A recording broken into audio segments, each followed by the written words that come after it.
Bismillahirrahmanirrahim. Assalamualaikum warahmatullahi ta'ala wabarakatuh dan salam sejahtera. Jadi Alhamdulillah bertemu lagi kita pada hari ini di dalam subjek pendidikan kesihatan untuk tahun 1 unit 6 perhubungan di bawah tajuk hormat menghormati, di mana kita akan belajar tentang cara menjalin hubungan sihat dan kepentingannya. Okey. Untuk rujukan kamu boleh tengok buku teks muka surat 80. Sebelum kita mulakan pembelajaran kita pada hari ini, Ustaz nak doakan semua yang menonton video ini berada dalam keadaan sihat walafiat dan dipelihara oleh Allah daripada segala bala bencana dan juga wabak penyakit, insya-Allah. Baiklah, kalau kamu ingat pada minggu lepas kita telah pun belajar tentang apa dia? Kita belajar tentang kepentingan apa dia? Berkomunikasi di antara ahli keluarga dan semua orang lah. Kita belajar kan?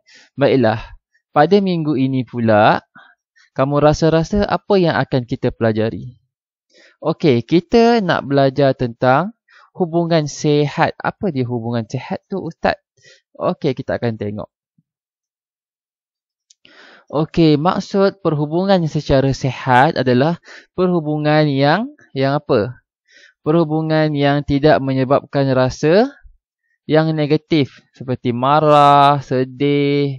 Perhubungan secara sihat ni adalah perhubungan yang baik, yang menghormati sesama orang lain, yang tidak menyakiti orang lain. Okey. Kita akan tengok di bawah buku teks muka surat 80 di mana tajuk dia ni. Okey, sama-sama baca dengan Ustaz. Hormat menghormati. Hormat menghormati. Hormat menghormati. Okey, apa yang kamu dapat fikirkan daripada perkataan hormat? Hormat. Okey, dalam bahasa Inggeris dia apa? Respect. Hormat menghormati dalam bahasa Inggeris respect.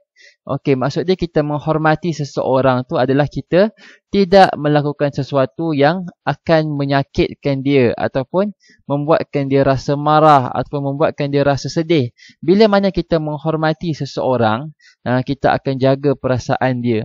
Kita akan ikut segala perintah ataupun suruhan yang dia buat. Okey.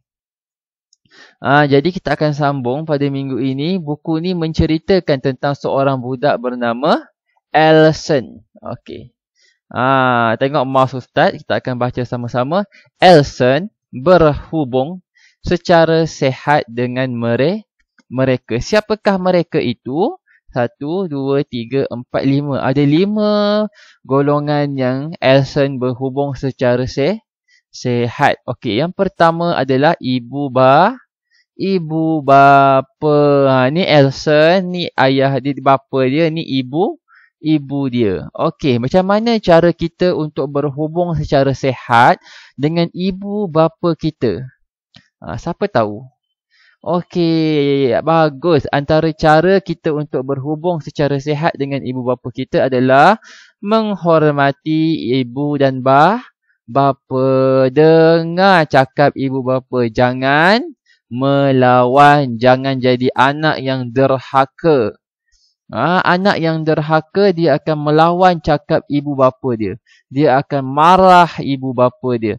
Dia akan tak nak tolong ibu bapa dia. Sedangkan anak ataupun Elson ni, nampak Elson ni kan, anak yang berhubung secara sihat dengan ibu bapa, dia akan gembira, dia akan menghormati ibu bapa dia, dia akan sayang ibu bapa dia. Siapa yang tak sayang ibu bapa dia? Ada tak?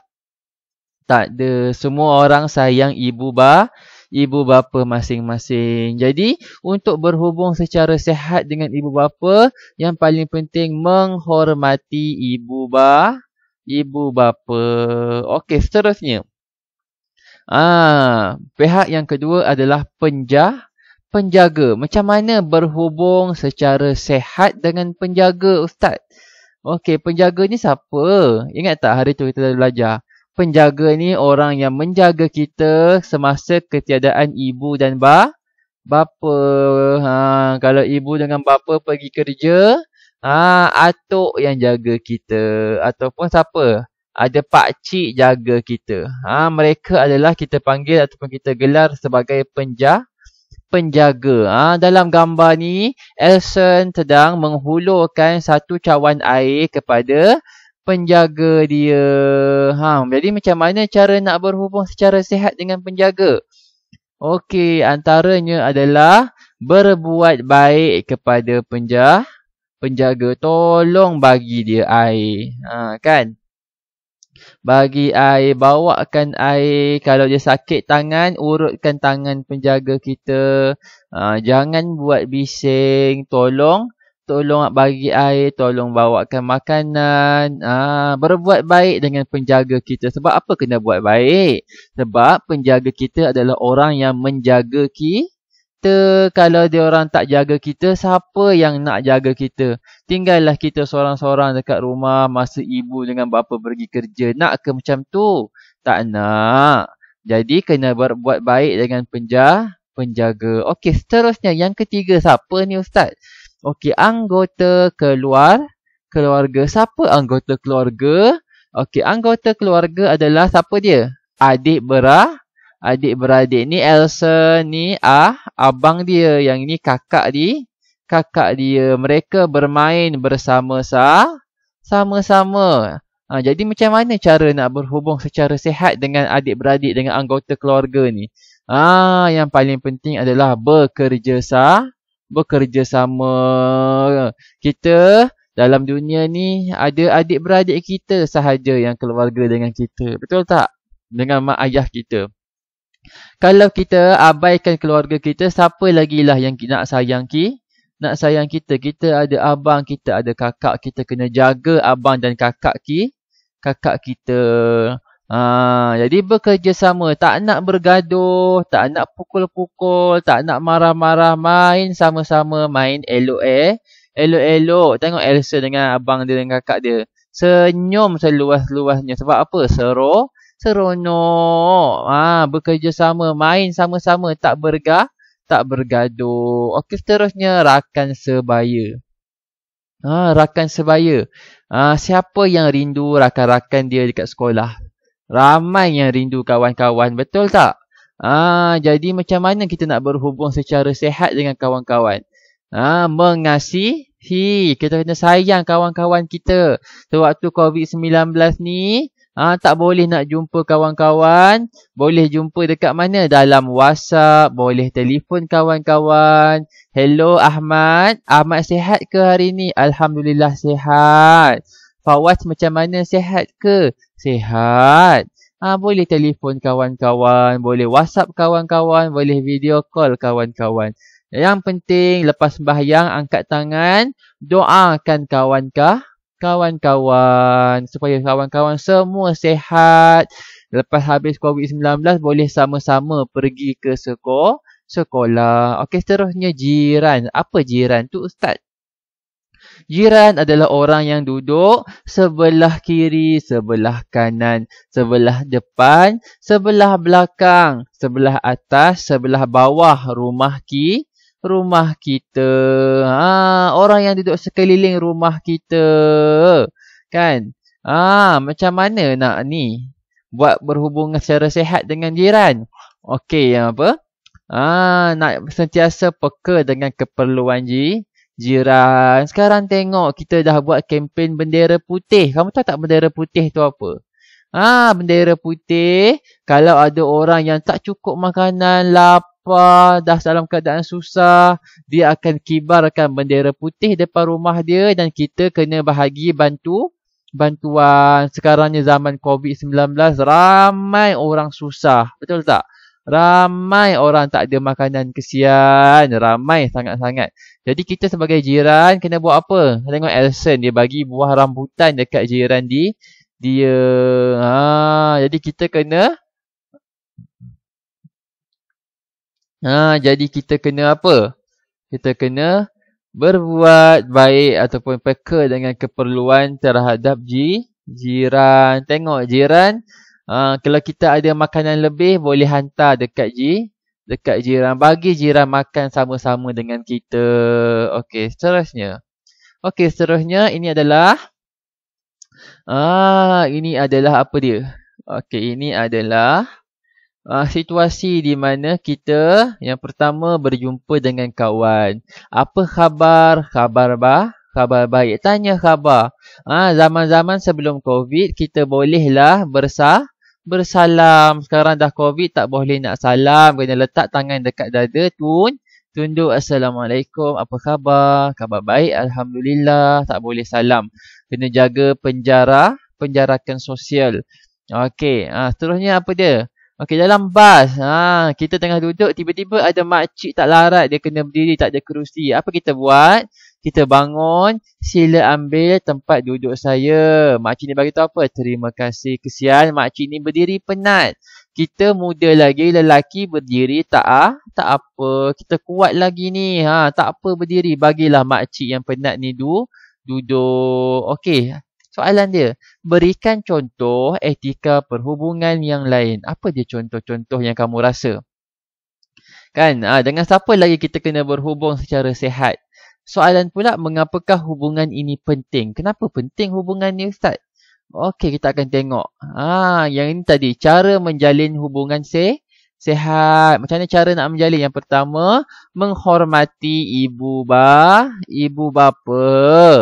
Okey, seterusnya, mengasihi rakan sebaya kawan-kawan tadi kan. Seterusnya apa? Bekerjasama dengan ahli keluarga. Okey, seterusnya berbuat baik kepada penjaga. Seterusnya okey. Sabar. Okey, mengambil berat perihal jiran. Okey, ini cara yang dah belajar tadi kan. Cara menjalin hubungan sihat. Okey, terus kita tengok. Ustaz, kenapa kena penting menjalin hubungan sihat ni? Kalau tak jalin tak boleh ke Ustaz? Okey, kita tengok. Yang pertama, kalau kita menjaga kepentingan dia supaya disayangi ibu bapa dan penjaga. Bila kita hormat dengan ibu bapa kita, bila kita buat baik dengan penjaga kita, ibu bapa dan penjaga kita akan sayang kepada kita. Kalau kita tak hormat, kita buat jahat, ibu bapa dengan penjaga kita semua akan tak sayang kita. Hari-hari akan marah kita. Nak ke? Tak nak. Semua tak nak kan? Semua nak hari-hari kena puji dengan mak. Hari-hari kena sayang dengan mak kan? Tak nak kena marah. Tak suka kena marah. Jadi kena menjalin hubungan yang sihat. Okey, seterusnya. Hidup bahagia di samping ahli keluarga. Yang tadi ni, yang bekerjasama dengan ahli keluarga. Siapa ahli keluarga? Saya dah ulang 2 kali dah kan. Ahli keluarga adalah adik-beradik ataupun abang dan kakak. Kalau kita bekerjasama dengan ahli keluarga, kita akan hidup bahagia. Macam Elson tadi, betul tak? Kalau kamu nampak Elson tadi, dia main dengan senyum, dengan happy-happy. Ayo kita happy-happy. Dia seronok dengan abang dan kakak dia. Kalau kamu nak hidup bahagia, kamu kena bekerjasama dengan ahli keluarga kamu. Kalau kamu bergaduh dengan abang dan kakak kamu, tak bahagialah hidup. Betul tak? Hidup akan jadi tunggang langgang, akan nak marah saja hari-hari. Marah, hari-hari marah, hari-hari kena marah. Hari-hari saya kena marah, hari-hari saya marah. Tak nak macam tu kan? Okey, seterusnya. Dikasihi rakan sebaya. Kalau kita nak orang sayang kita, kita pun kena sayang dengan orang. Kita tak boleh nak suruh orang sayang kita, tapi kita tak sayang orang. Tak boleh, tak jadi macam tu. Kalau kita nak orang sayang kita, kita kena sayang orang juga. Okey, seterusnya. Okey, yang terakhir, dibantu jiran ketika dalam kesusahan. Kan, kalau kita ambil berat perihal jiran kita. Tadi Ahmad pula. Tadi Elson ni dia bagi rambutan dekat jiran dia. Betul tak? Bila mana Elson dalam kesusahan. Contoh, rumah kita terbakar. Jiran akan tolong telefon polis pula, telefon bomba. Contoh rumah kita ni dimasuki pencuri. Pencuri masuk ni, macam mana ni pencuri masuk? Bila pencuri masuk, jiran kita yang sebelah kita nampak apa dia kena buat? Kena buat apa? Bila nampak macam tu kena buat apa kamu rasa?